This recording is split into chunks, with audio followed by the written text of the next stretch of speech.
Speak only kind words. Once upon a time, Takazila in the land of Gandhra was ruled by a king. The Bodhisatta was born as a bull. While it was still a calf, the owner presented it to a Brahmin who visited him. In those days, it was customary to make offerings of cows to Brahmins. The Brahmin gave him the name Nandivisala, great happiness. He treated the calf like his own, feeding him rice porridge and rice. Having grown up, the Bodhisatta thought, I have been brought up by this Brahmin with great effort. Nowadays in all of India, there is no one who can show a cow with pulling ability like I have.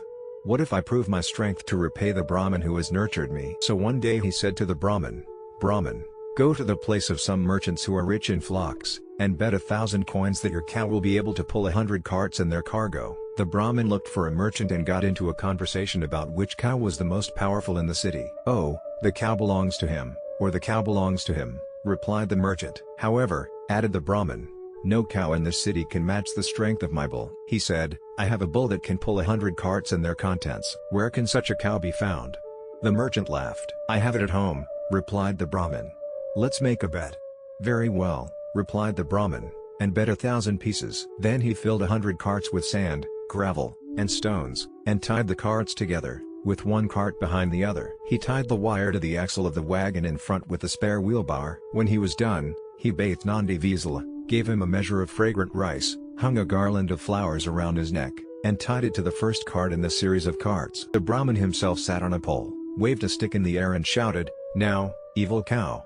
Pull them away, bad cow! I am not the evil cow, as he is called, thought the Bodhisatta. He buried his forelegs like stilted posts and wouldn't move an inch. At that very moment, the merchant made the Brahmin pay 1,000 pieces. Having lost his money, he let go of the cow from the cart and went home, lying on his bed sadly. When Nandivisala walked in and saw the Brahmin being tormented by sorrow, he walked up to him and asked if the Brahmin was taking a nap.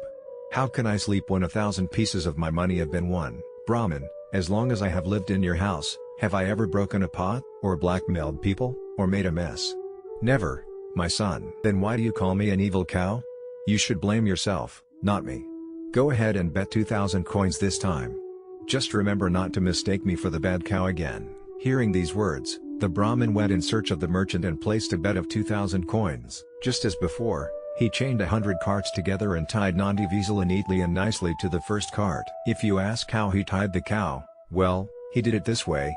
First, he tied a pair of bars to a post, then put the cow on one side, and fastened the other side with a fine piece of wood, which he fastened between the pair of bars to the axle, so that the bars would not tilt to either side. In that way, a cart that should be pulled by 2 cows can be pulled by only 1 cow. The Brahmin patted Nandivisala on the back and said in this way, Go now, my good friend.